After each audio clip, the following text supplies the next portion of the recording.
Well, welcome everyone. The first Tuesdays is a continuing education program of the Office of the Secretary of State, the Washington State Library. And we always like to, my name is Carolyn Peterson and I will be your facilitator today. If you have questions as we go along, I will be monitoring the chat button and I forgot to ask Joan, would you like me to save them till the end or interrupt gently and answer the question as the workshop goes on? You can interrupt, that's fine. Okay. Okay, great, I will do that. So I'm going to be, my job will be to monitor the chat. And if any questions occur to you as Joan talks about her presentation, don't hesitate to type them into chat. And so then we will get them answered for you. Technical support is Jeremy Stroud.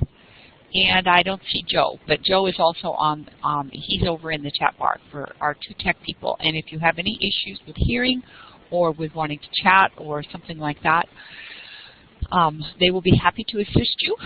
The other thing I'd like to warn you about is occasionally we get Mickey Mouse sounding voices, and that's because of the broadband. Sometimes our broadband, the lines that connect us to the internet and bring us our voices over go very fast, and then they go tinny, and then you will hear everything. It just is the natural flow of data on the internet, and we have no control over that. And down in the chat boxes, you will see that both of them have typed in their information.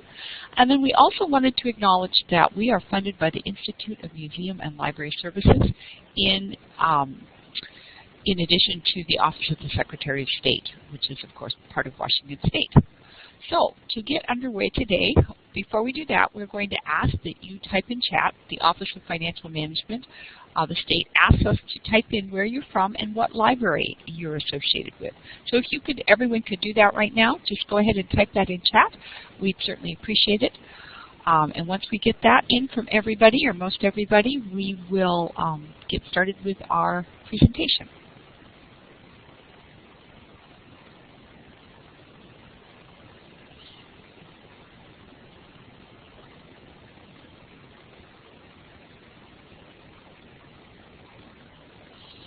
Okay, I see we have folks from all over.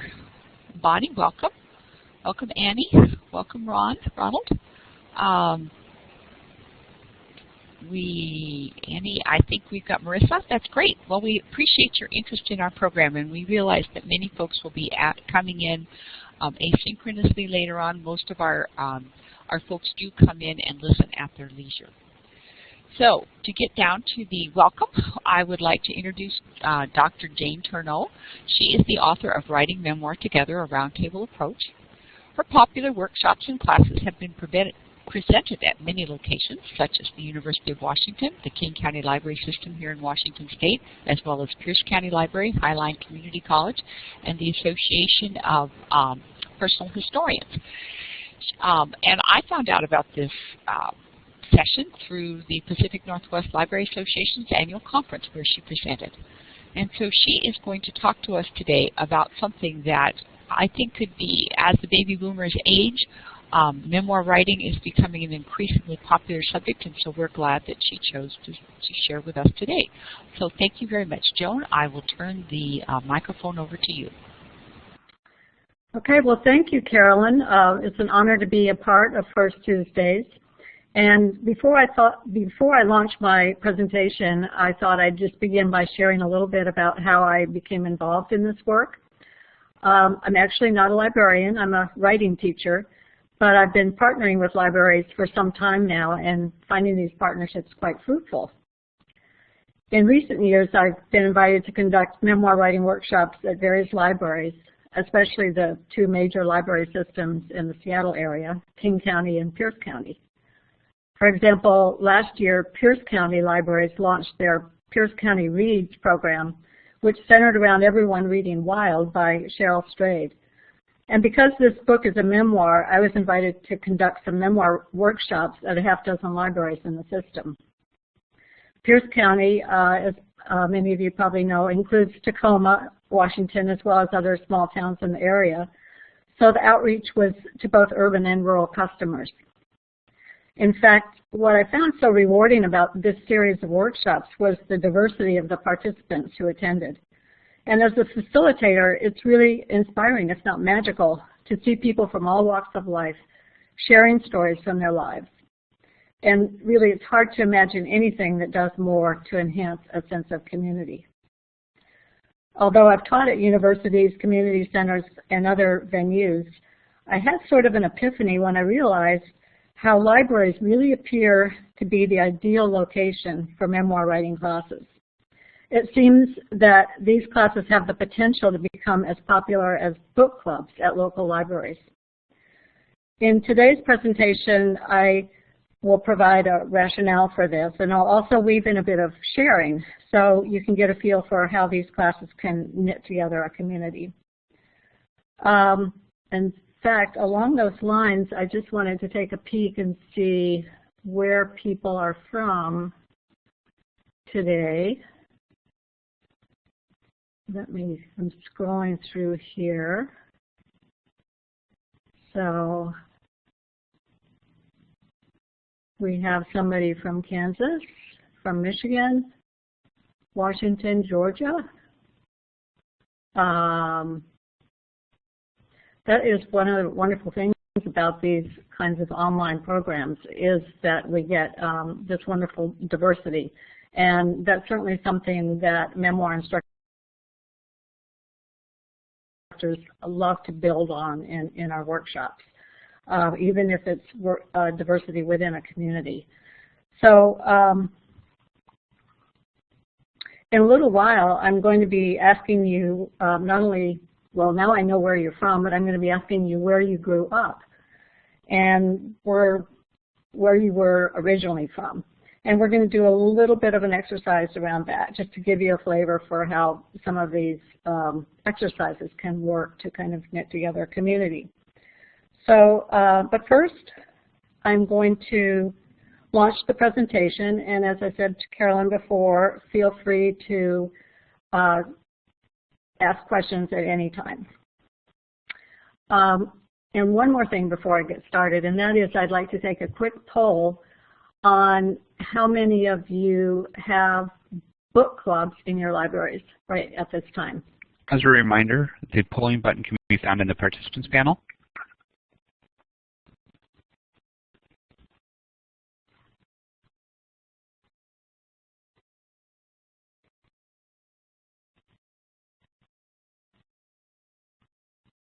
Looks like 7 of the attendees, 8. 8, okay. Okay, this is really nifty. Okay, and so then let me ask a second question. How many of you have had library-sponsored memoir writing workshops in your libraries? I know a lot of libraries have groups that come in and use the facilities, but in this case, my question has to do with memoir groups or workshops that were actually sponsored by the library.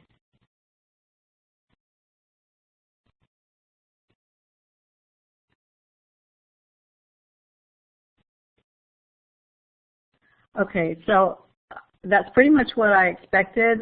Looks like none of the people here today have been involved in that, and that's perfectly understandable because it's a new trend.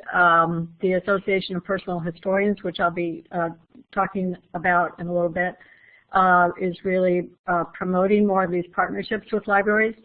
And of course, that's why I'm here today, is to be part of that promotion. But so actually, it's maybe a good thing that none of you are doing that yet, because hopefully you'll come away from this session with an interest in exploring that as something that you might want to do in the future. Okay, so I think we're ready to start the formal part of the presentation. And again, although I say it's formal, please feel free to interject. Well, as you know, the public library is a community anchor, a valued third place beyond home or job. Libraries strive to serve the needs and interests of people of all ages. Meanwhile, across the United States, we've seen a rise in the popularity of biography and memoir. This genre includes life stories of the famous, But many of the bestsellers in this genre are about ordinary people, perhaps beginning with Alex Haley's Roots and Frank McCourt's Angela's Ashes, and now including many more bestsellers. StoryCorps has also promoted the sharing and preservation of our personal stories by helping people record interviews of important people in their lives. Genealogy has been popular and has now expanded to embrace a widespread interest in family stories and memoir. So beyond knowing who was born, when, and where, we now want to know all about these people, what they were doing, and even what they were thinking. And in case you can't read the cartoon in the lower right, it shows Einstein doing genealogy and saying, so that would make my second cousin once removed the great aunt of my first cousin twice removed. No, wait, that can't be right. And the caption reads, why Einstein quickly moved on to general relativity. So, and I'm sure librarians across the country have been involved with, many questions from customers seeking out sources for genealogy.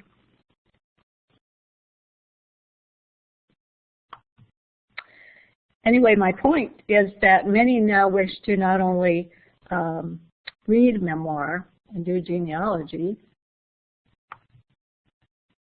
but to write memoir, celebrating and preserving stories from their own lives and the lives of family members.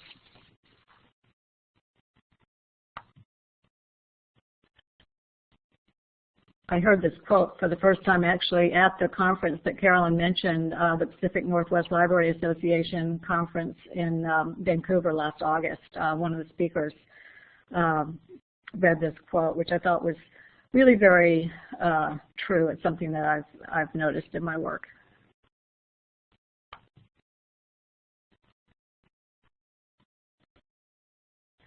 Writers are motivated by being part of a writing group, just as readers are motivated by being part of a book club.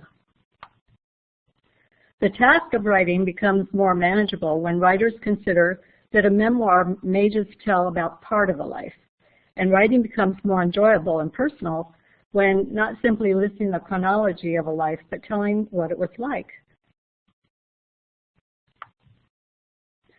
Memoir writers are encouraged to reflect on the texture of life, how it looked or felt. Let me give you an example from a class I taught. This person you're seeing here grew up in a second-story apartment in the Netherlands, and she shares that her parents believed that children should have fresh air every day. So she said, my mother put a cord through our suspenders, went to the window, and lowered us down to the street. So these are the kinds of delightful stories that come up. Another participant, now a successful lawyer in Seattle, chuckled when relating a long ago a memory from his childhood. He wrote, we were so poor that our mother could reach through the broken floorboards in our house and pull up through a gap one of the live chickens seeking shade underneath, and that would be our dinner.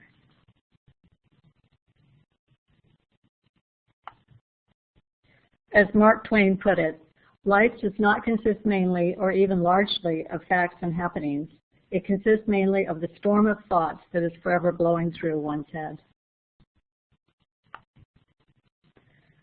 Many older adults are isolated and lonely. Not only are their stories going largely untold, but we know that our lifespans are extended when we have social opportunities, especially those where we feel known and appreciated. Structured writing exercises help participants elicit memories, and the process is exciting and empowering. And this is where I'd like to just engage you a little bit in some of this. So earlier I mentioned that I was going to be asking where you grew up. So I wonder if you could type in at this point where you grew up. And if you grew up in a couple different places, just pick the one that sort of calls out to you the most, that you have the most memories about.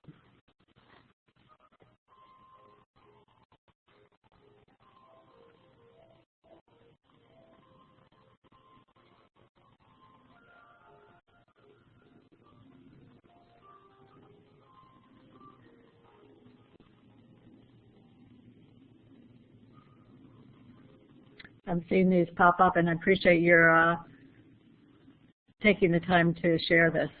And when I do this in a workshop, particularly if we have a good number of people, 20 or 30 people, there's always those connections where people say, "You're from Ohio? I used to live there," or "Oh my gosh, I can't believe we're from the same small town," and all that kind of stuff. So people even who have been working together for years or known each other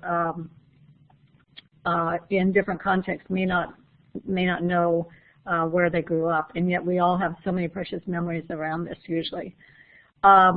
So especially in a room of people, when we go around and everybody kind of says where they grew up, that in itself can be a very exciting exercise. And then a follow-up to that is I ask, if you could take me to that place, that town or that city, what would you show me? So what I'm asking, and I'm going to ask you now to type that in. So what is a special place in that town or city or rural area that you grew up? It doesn't have to be a famous tourist attraction, just a place that had some special meaning for you.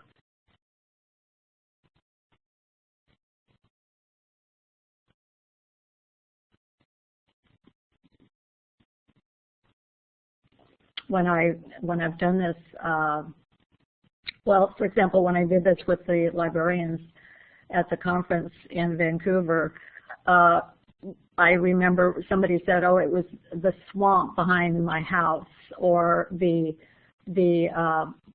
blueberry bushes, you know, next to the school where I go out at recess and pick blueberries. There were just these wonderful evocative memories that surfaced that people had so much fun remembering and then also sharing.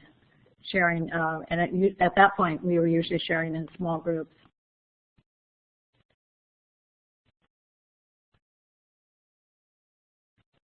Okay. So, wow, I'm seeing interesting things here. Are you all seeing that? The sprawling river in the heart of downtown New Orleans, the tripod moved off its base by a tsunami caused by the Alaska earthquake, the sandstone cliffs on the north side of town called the Rims or Rim Rocks, the Grand River, Stony Brook tennis courts in my neighborhood, Esther Oakdale Park or downtown, the warm water jetty in Carlsbad. So already my curiosity is very piqued about what were these places and why were they special to you. So if we had a regular workshop going right now, I would give you all 15 minutes to just start writing about that place and letting the memories come to the front of your mind. And then we break into small groups and people kind of read these things aloud to each other. And you would just be amazed the energy and the poetic, the poetic resonance, talk about literary, that emerges in these situations. And that's why, to me, it just seems kind of like the other side of the coin of reading is writing, where you're actually using words to share these wonderful, life experiences. The lower Ninth Ward after Katrina, oh my gosh, I'm sure Merrell has a lot that he could share about that. So thank you all. You did great with that. Maybe you can take this exercise back and do it with your coworkers, or hopefully launch a memoir class in your library. So now let me get back. Thank you again. You guys did great. And I only wish that I could hear more about these places. So returning now to the presentation, participants in these workshops find common ground and they develop a mutual respect and appreciation for the diversity of their life experiences. They are often surprised and delighted not only by what they hear from others, but from what they come up with themselves, because everyone's life is unique. Again, Mark Twain.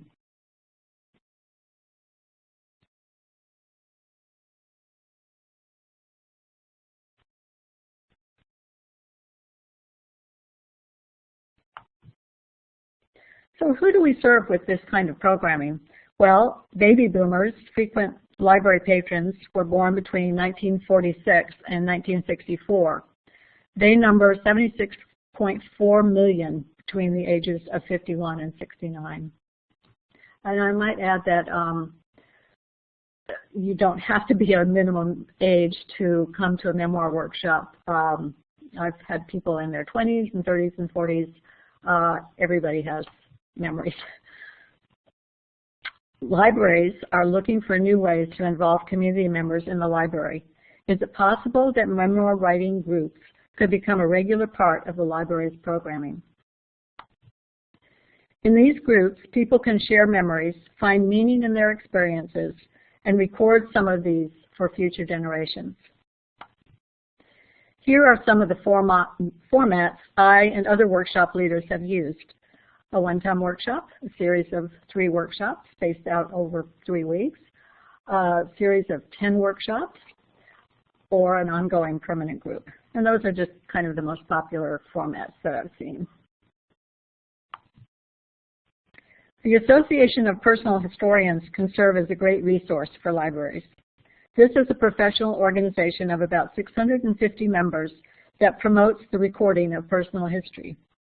They have dubbed May as Personal History Month, and many libraries across the country are now hosting special memoir events during May. This may include what they call adult show and tell. Participants are invited to bring to a library session a picture, photo, memento, or other treasured item and tell the story behind it. Show and tell can be a standalone event, or it can be woven into an ongoing memoir workshop or class, or it can launch a new series of classes.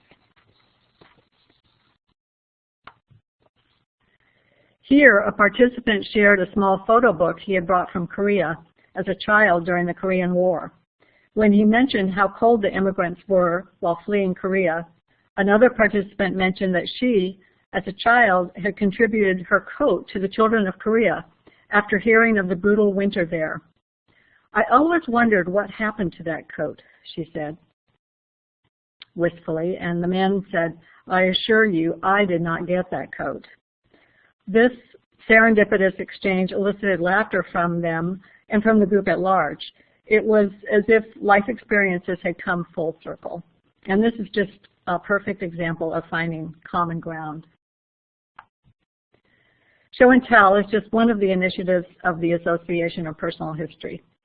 And I really think that the APH is perfectly poised to partner with libraries across the country in providing opportunities for the sharing of personal history.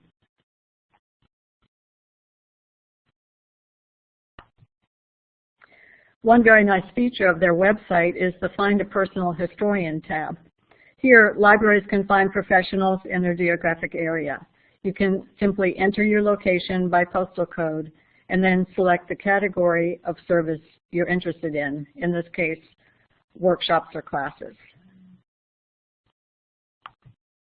And this will take you right to the profile of APH members in your area.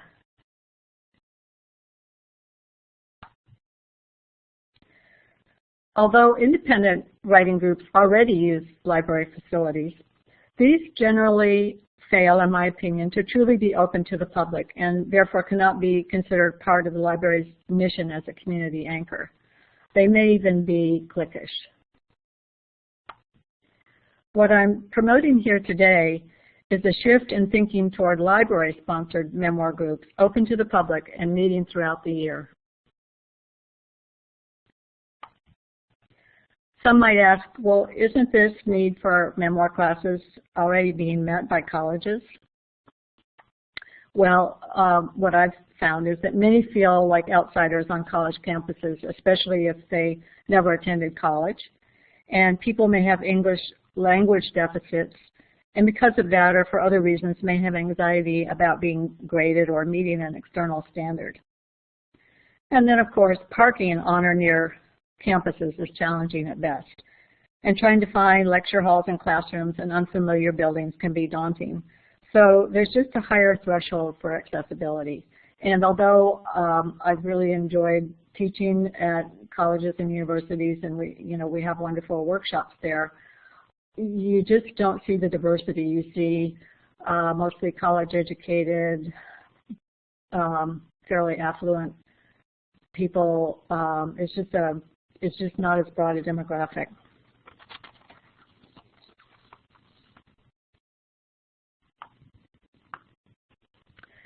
Writing groups at local libraries are increasingly popular. Most community members know where the library is, and they know they can find parking. Plus, library calendars and other publicity reach a large number of people, enhancing outreach and diversity. If you do choose to sponsor memoir workshops, here are some recommendations based on my experience. Morning sessions seem to work well, especially for older adults. 2 hours with a break halfway through allows time for participants to do some writing, and then some of the more shy people might come out of their shell a little bit more during the break, conversing with other people.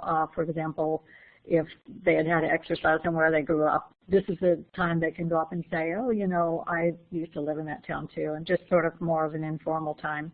And then, of course, having coffee and snacks. What's not to love about that? So. Sarah Merrell from the Association of Personal Historians wrote to our listserv the following. The son of a gentleman who attended one of my memoir writing workshops in 2013 contacted me recently.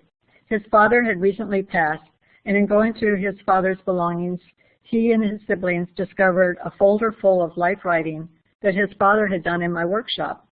His son said to me, "Thank you so much. We are so grateful for these writings." The family member went on to say that his father had written about stuff that they never had known about and had not taken the time to ask. He closed by saying, "He expresses feelings that we were not aware of. We were in awe reading this stuff."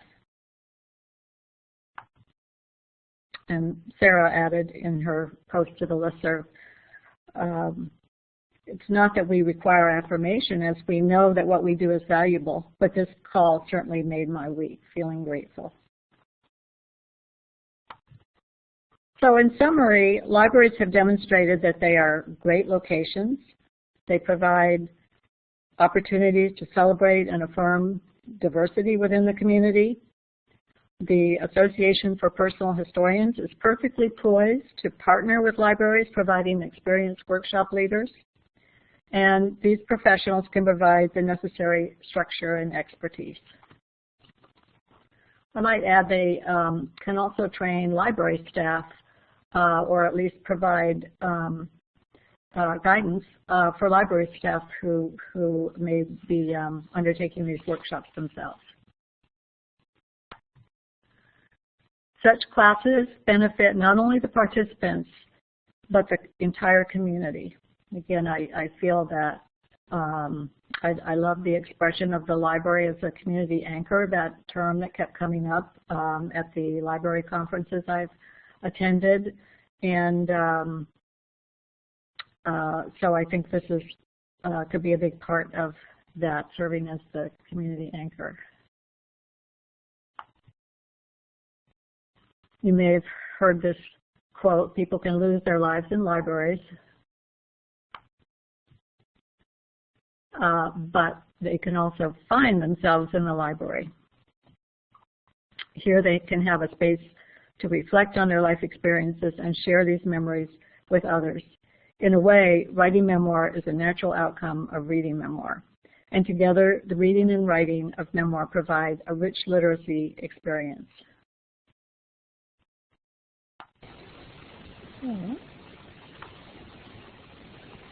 I do want to thank all those who have participated in the workshop and the librarians who have made them possible.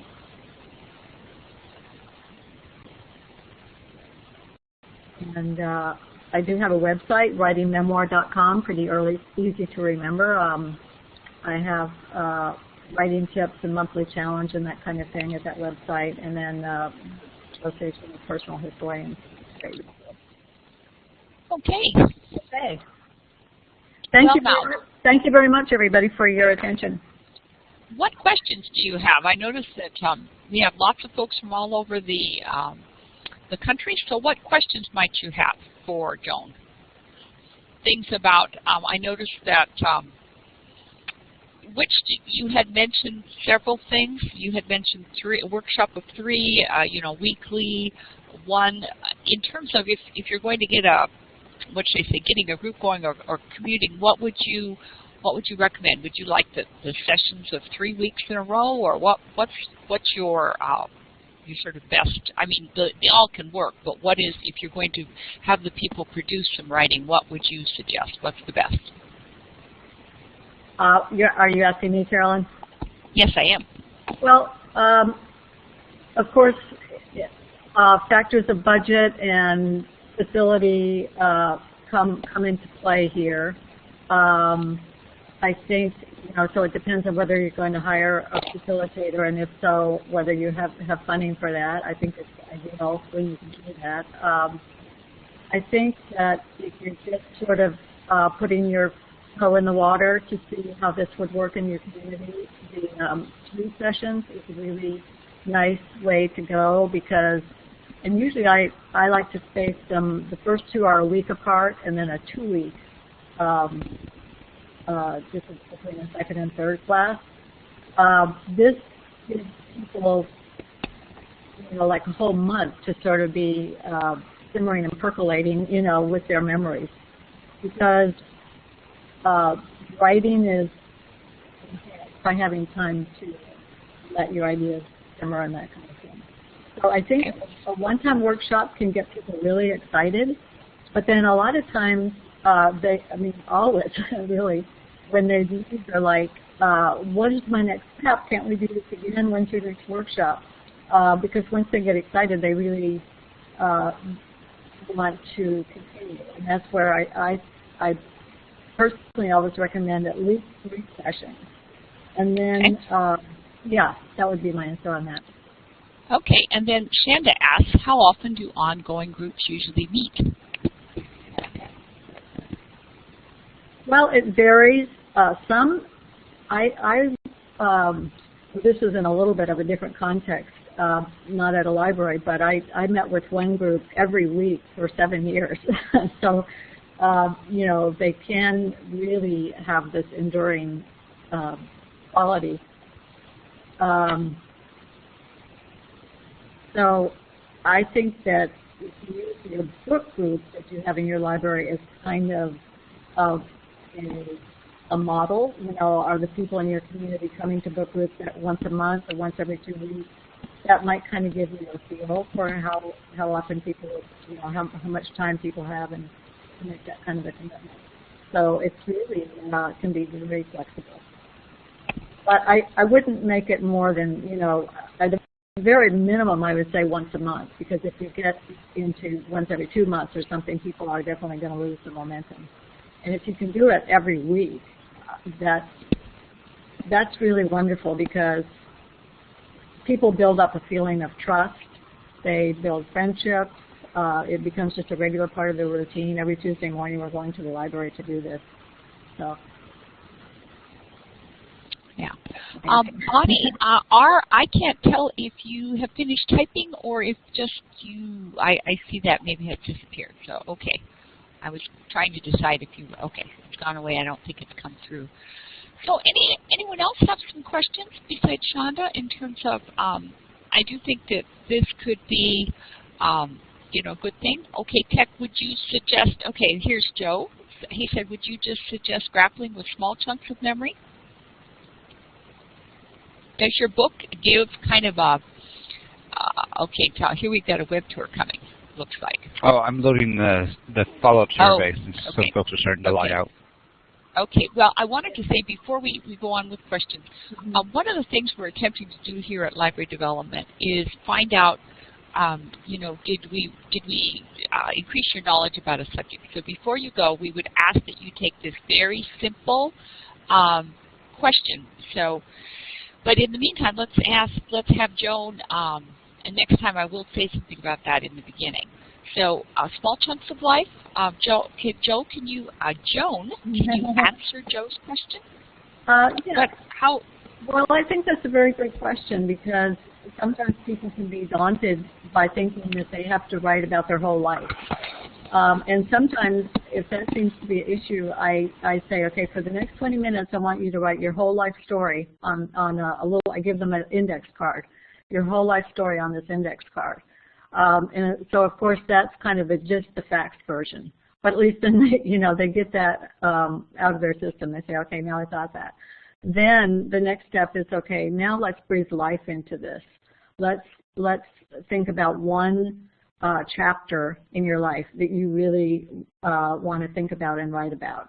So yeah, I think there's a lot of exercises in my book, for example, that do sort of just that. Is they help you define a certain territory that you want to explore. Another really nice way to get into that, and a nice icebreaker with groups, is something that I call microjoys, where we go around the circle and people just list a phrase of something in their life that they enjoy, just a moment, like a cat whisking past my leg, the smell of coffee in the morning, the walking outside and seeing Mount Rainier in the distance, just those little beautiful moments in life.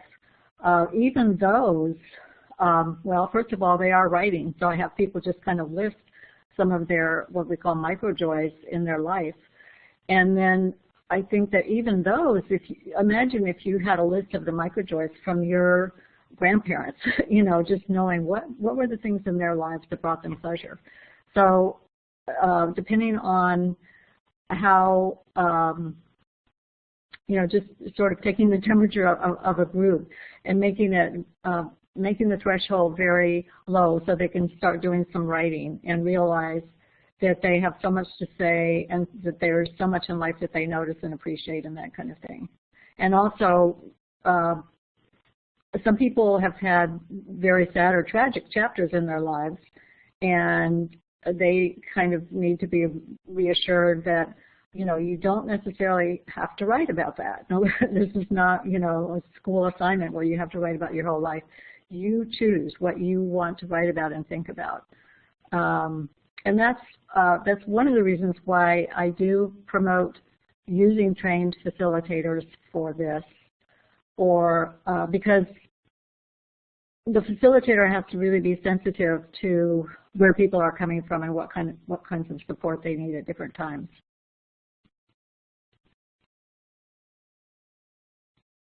Does that answer your question, Joe?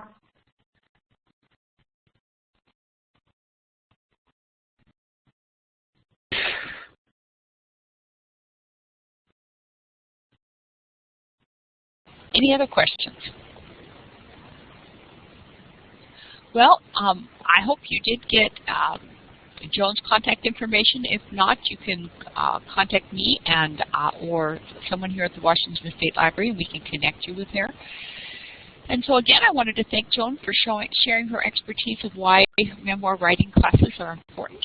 And before you go, I think we can just click right on the screen, Jeremy. Is that what we can do?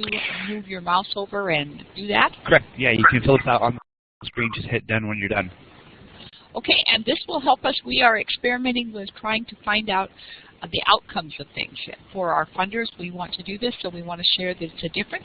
So if those of you, we thank you for your attendance, and if you will quickly just take this, as you can tell, it'll take you 30 seconds to do it. If you would take that survey before you leave the room, we can, that'll help us. It'll help us see how well we're doing. So thank you very much for your participation, and if you are interested in discovering other of our surveys, please sign up for our First Tuesday list, which you can find by going to the Washington State Library pages and then go to Services for Libraries, and then there are lists that you can sign up for. So thank you for doing this, and again, Joan, thank you very much. Well, thank you, Carolyn, for letting me share my vision this morning. It was really, really fun and nice being with you. I appreciate it. Thank you. Thank you.